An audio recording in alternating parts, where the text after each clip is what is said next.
Good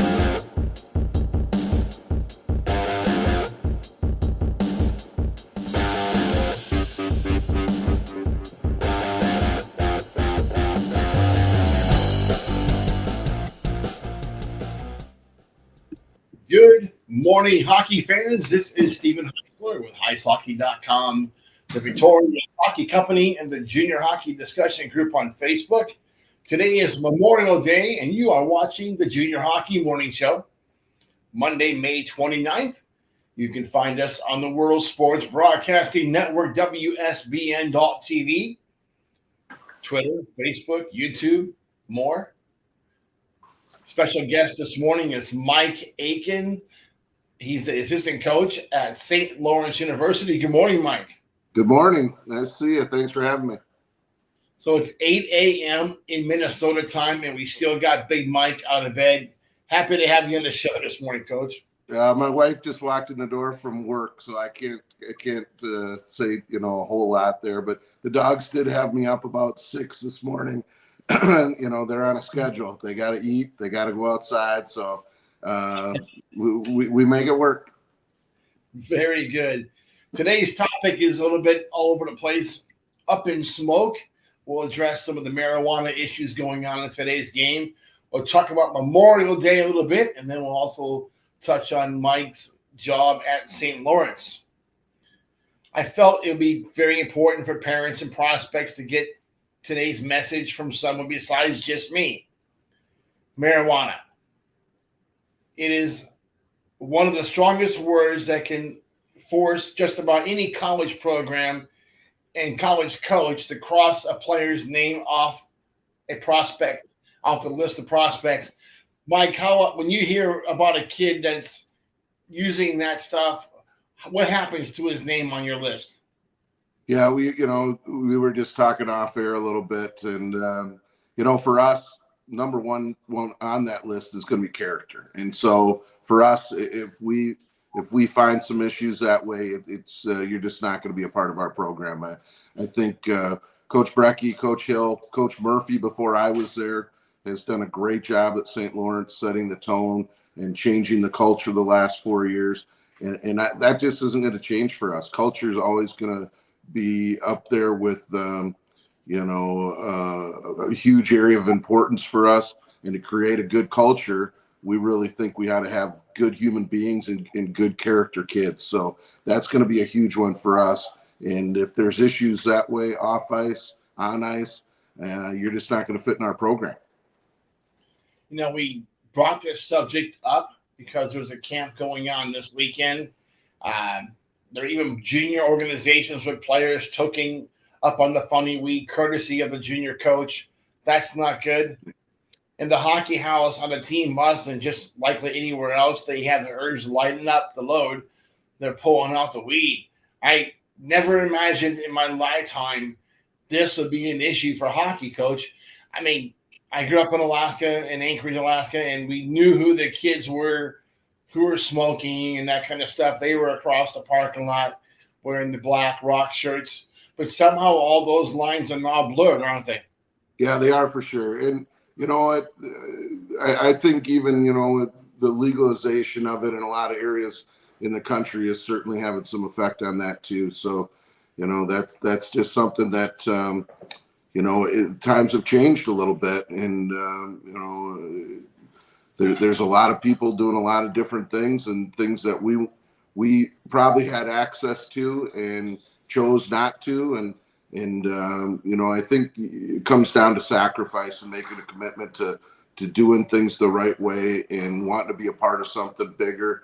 And I think that sacrifice, has to be made, and you got to make good decisions. Coach, are drugs the kryptonite for college athletes at any sport? I think it probably is. The alcohol, hard drugs, it's something you're going to fight everywhere. And I think we've all known players and people who have been affected by it. Some guys that could have, would have, should have, could have gone on to great NHL careers and chose to go down a different path and got sucked in by some of that stuff, and it's unfortunate, but you hear those stories all the time. Prospects spend thousands of hours preparing and praying for the hockey dream, only to let it slip away for moments of a perceived high. Is it peer pressure?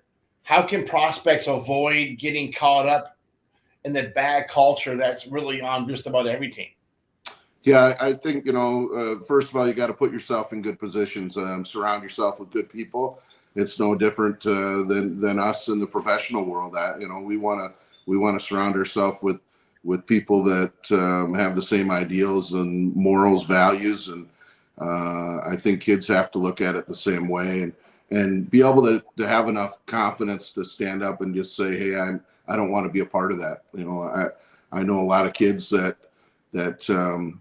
will go to parties and not drink and still have a great time, not get involved with drugs of any type, and still, go out with friends, have a good time, and just make good decisions and help each other make good decisions. And I think you could still have a good time out there and have fun with your friends and all that, and without any of that other stuff. For those high-level prospects that elect to party away their college opportunities, I do have one dim light at the end of your hockey tunnel: single A minor pro hockey. Coach, clearly college hockey is not for everyone, but there's a dark side of most every locker room. How can a young professional prospect continue to avoid falling into that trap at the pro levels? Well, I think again, it's getting in good organizations, whether it's junior hockey, college, professional. Um, that's one of the most important things, I think, and no different from us coaches. We want to coach for owners that are doing things the right way, administrators in college and owners in professional hockey, who create a good culture and attract people that want to be there for the right reasons. And I think that's a big part of it for me. To summarize the marijuana issue, let's make this very simple. Smoke pot, pretty much forget school. Smoke pot and hockey prospects are just about guaranteed to end up with their name on the front of the work shirt and not on the back of a college or pro sweater. Mike? Yeah, no, I think you're right. And we're certainly not at St. Lawrence. We're not the only people that are just not going to put up with it and not accept it. I looked at our team grade point average was 3.54 for the spring. Guys come to St. Lawrence. They're going to come there for academics and hockey. We don't feel like we sacrifice one for the other. And, I think it just goes to show the job the staff has done there of getting the right guys, creating that culture. We finished fourth in the ECAC. The ECAC had 4 teams in the NCAA tournament this year, with Quinnipiac winning it. So pretty good conference. We were very happy with us getting in the top 4. And, we feel like we're headed in the right direction, and getting the right guys and creating the right culture is a huge part of that for us. Let's change this up a little bit to a happier subject, somewhat. Memorial Day is today, and it's a day that means a lot to my family. How important is this day for your loved ones?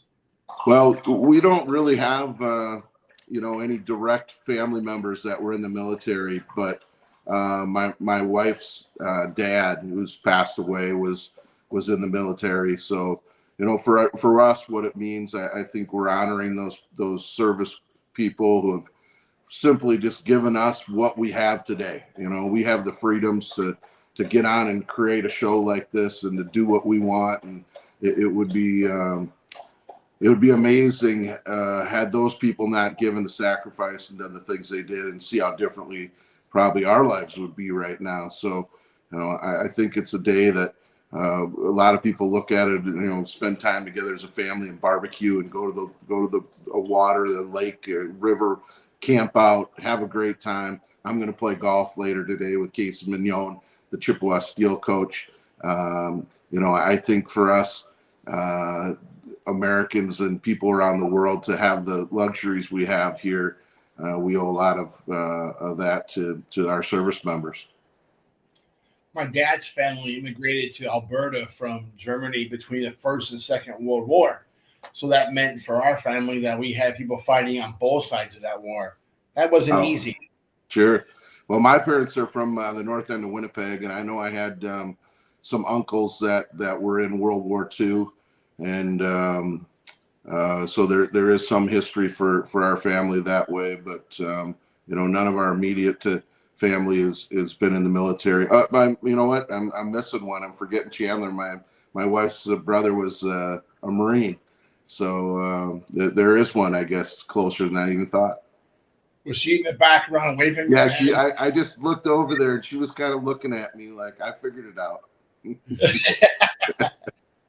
From the last Friday in October to Remembrance Day, which is November 11th this year, millions of Canadians wear a poppy as a visual pledge to never forget those who served and sacrificed.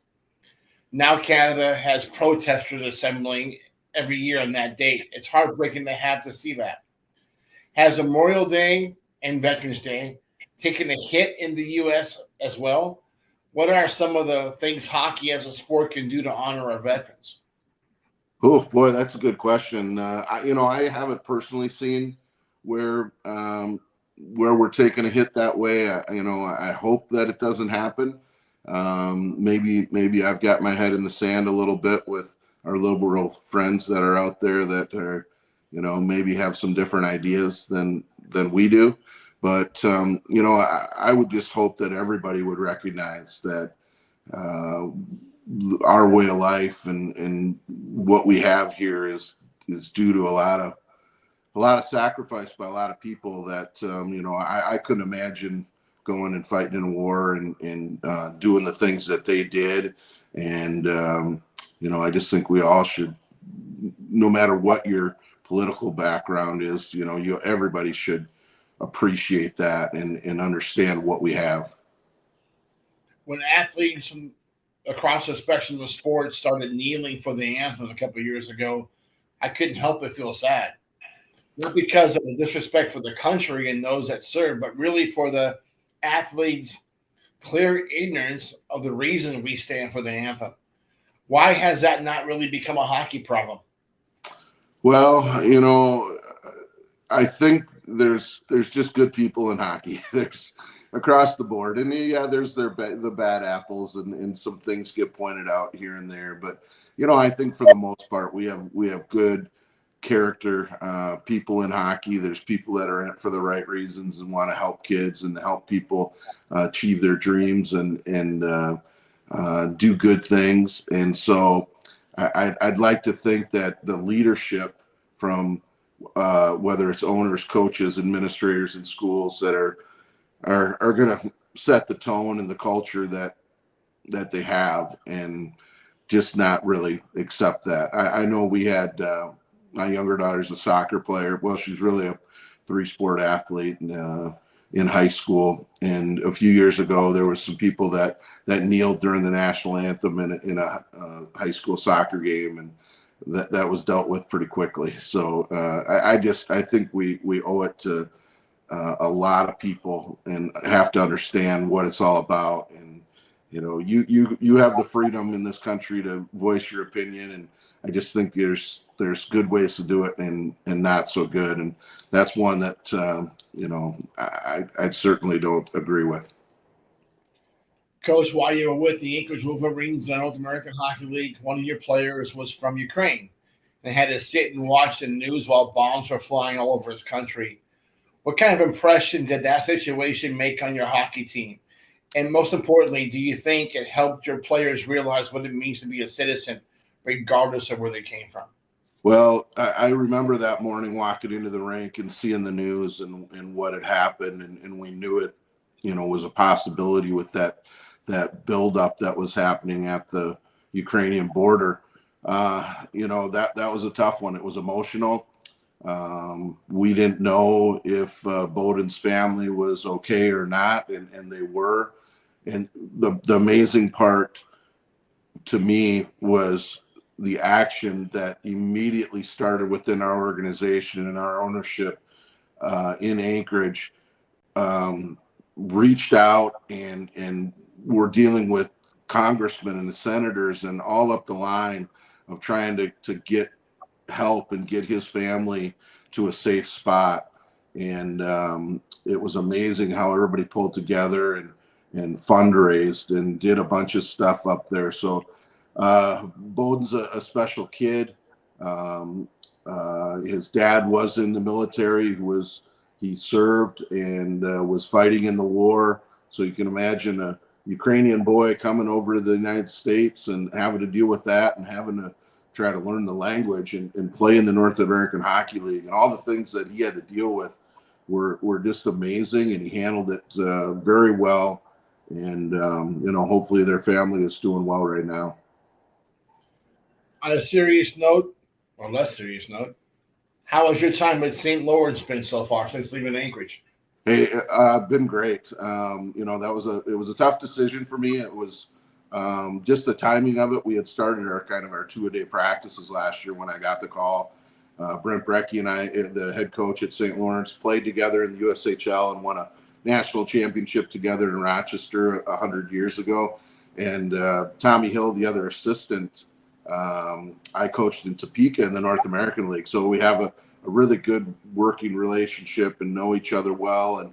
And the part for me that really made it a no-brainer was education money for my daughters. So my older daughter's a golfer at Division III school at Augsburg in Minneapolis, Minnesota. She's going into her junior year next year. And then my younger daughter, who's a 3-sport athlete in high school, is going to play college soccer at Adrian College in Michigan. So there's money that goes from St. Lawrence to both their schools. And that really made it a no-brainer for me. And to have the girls be able to come out of their college experience with no debt is going to be a really nice thing for them. So, I think it's been a great decision for our family. Tough on us at the same time.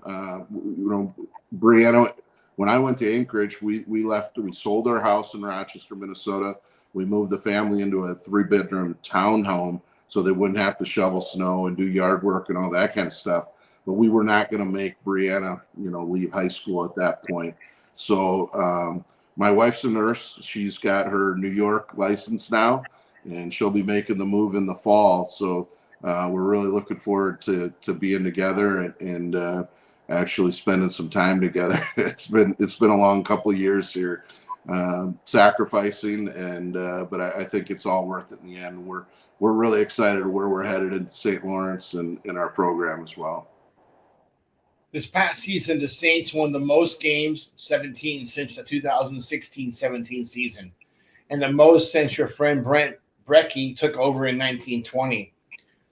How do you feel about recruiting so far to date this year, and how will those prospects impact the Saints this season and beyond? Well, I think we have some really good young prospects that we have committed. We're excited about guys we have coming in, and we lost a couple impact guys that are leaving our program. We had a 5th-year senior goaltender, and he just actually signed in the second league in Sweden the other day, I was told. So we're excited for him. But, the core of that team is coming back. So I think there's a lot of excitement around our campus. And we really feel like improvement, within our team is going to make a difference for us going into next season. The guys that are coming in next fall are going to come in and hopefully complement what we have. But we really feel like the core of our team is already there. And we're excited about that. And I think more importantly, the players are excited to come back and they're training hard right now. They're in the weight room. They're doing good stuff. So we're really excited, looking forward to next season already. Very good, Coach. Well, folks, we have a special thing we're going to do this morning. It's Memorial Day. I don't know if we'll do this again on Labor Day or Veterans Day or not, but Sonia is going to sing a song for you guys, America the Beautiful. So, Mike, hold on a second. I'm going to crank this mic up a little bit. So you don't have to read it, checks. Turn it up. Up is this way.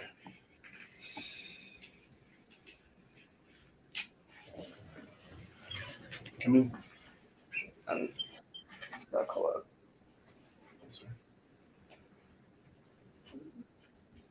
Okay.